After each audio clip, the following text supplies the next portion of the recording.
যে ম্যাডাম কি ভাবছেন এত? এবার দয়া করে একটু রিল্যাক্স করুন। এটা দেখো, এটা কি? এটা আমাদের বাড়ি, আমাদের ঘর। আজ কতদিন পরে আমরা আমাদের ঘরে রয়েছে ফুলকি। প্লিজ আজকের রাতটা আমরা একটু শান্তিতে ঘুমাই। এখন সব রুদ্র ঈশিতা প্লিজ বাদ দাও। প্লিজ।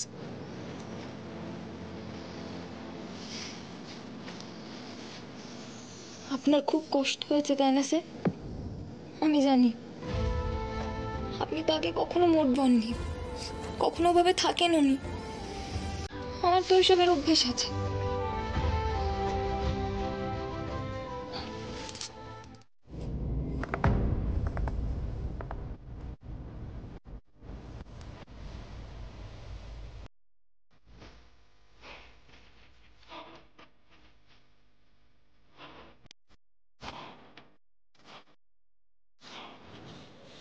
কি হলো, দাঁড়িয়ে পড়লেন কেন? কাঠগড়ায় চলুন। অংশুমান, এর আগে যতবার রায়চৌধুরী পরিবারের লোকজনের বিরুদ্ধে অভিযোগ উঠেছে, তুমি তো খুব পোলাইটলি সহানুভূতির সঙ্গে কেসটা হ্যান্ডেল করেছিলে। তাহলে এবার এত একচোখামি করছো কেন? একচোখামি করো না। ভুলে যেও না, পুলিশদের কিন্তু সবসময় নিরপেক্ষ থাকতে হয়। আশা করি সেটা জানো তুমি। তাই নাকি স্যার? মানে আমি যা শিখেছি সবটা তো আপনার কাছ থেকে শিখেছি, তো এই শিক্ষাটা তো পাইনি। ঠিক আছে, আপনি যখন বলছেন তাহলে একবার ট্রাই করে দেখি।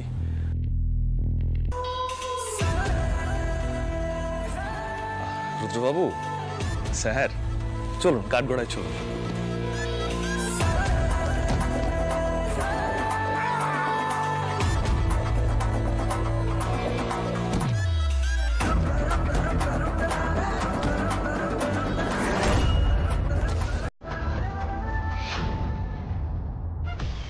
আমাকে ঠাট্টার পাত্র করে তুলেছো তো তোমরা। রুদ্ররূপ সান্যাল একবার ছাড়া পাক, শেষ করে দেবে সব কটাকে।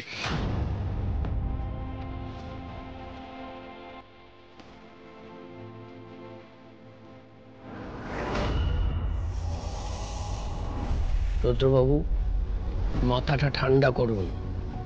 আপনার চোখে মুখে কিন্তু একটা হিংস্র ভাব ফুটে উঠছে। জজ সাহেব কিন্তু প্রভাবিত হয়ে যাবেন।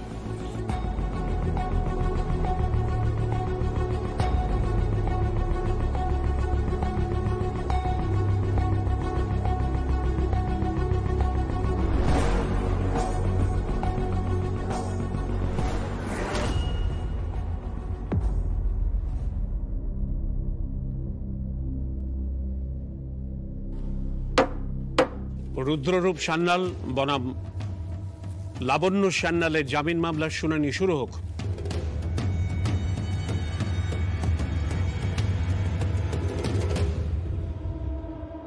ধর্মাবতার রুদ্ররূপ সান্যালের বিরুদ্ধে 9 জন আদিবাসীকে খুন করা, আড়াবাড়ির সরকারি নিবাসে অগ্নিসংযোগ করে পুড়িয়ে দেওয়া এবং রায়চৌধুরী পরিবারের 9 জন সদস্যকে পুড়িয়ে মারার চেষ্টা করার অভিযোগ রয়েছে।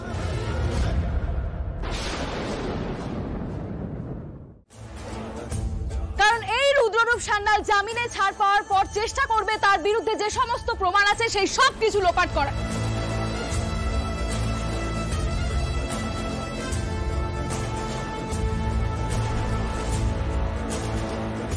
এই কারণে আমি মহামান্য আদালতের কাছে আর্জি জানাচ্ছি যে অবিলম্বে রুদ্ররূপ সান্যালের জামিন না মঞ্জুর করা হোক। That's all মিলো।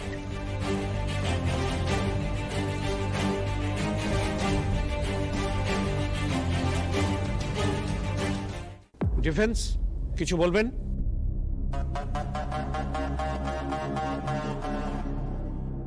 মহামান্য আদালত সুবিচারই করে। আমার মক্কেল রুদ্ররূপ সান্যাল দোষী কি না বিচার শুরুর আগেই তাকে অপরাধীর তকমা দিয়ে জামিন না মঞ্জুর করা যায় না।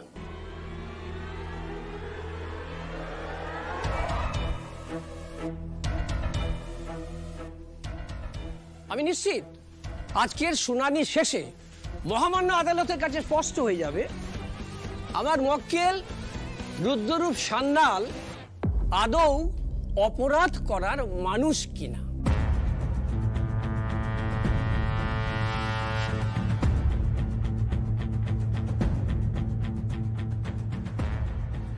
তিনি এতকাল বহু মানুষকে নেতৃত্ব দিয়েছেন, তাকেই সবাই অঞ্চলের মানুষরা অভিভাবক ভাবত।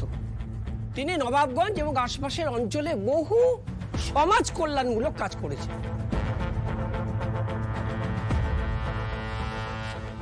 এহেন মানুষের জামিন নামঞ্জুর করার কোনো বাস্তব কারণ আমার বিপক্ষের উকিল দেখাতে পারবেন না।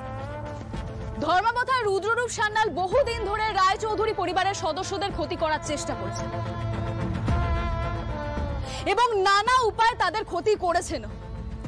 লাবণ্য সান্যালের বিরুদ্ধে খুনের অভিযোগ আনা থেকে শুরু করে রায়চৌধুরী পরিবারের মানুষজনের সম্পর্ক বিকৃত করে তাদের ফোকাস অন্যদিকে সরিয়ে দেওয়া, এই কোনো কিছুই বাকি রাখেননি ধর্মাবতার। প্রমাণ ধর্মাবতার, প্রমাণ। Court needs evidence. কি প্রমাণ আছে এই কথা? আমি মহামান্য আদালতের কাছে একটা প্রশ্ন রাখতে চাই। যদি কোনো অপরাধী অত্যন্ত সুকৌশলে প্রমাণ লোপাট করার ক্ষমতা রাখে এবং সে বারে বারে সেই কাজই করে থাকে, তাহলে কি সেই অপরাধীকে সাধু পুরুষ বলা যায় মিলর্ড?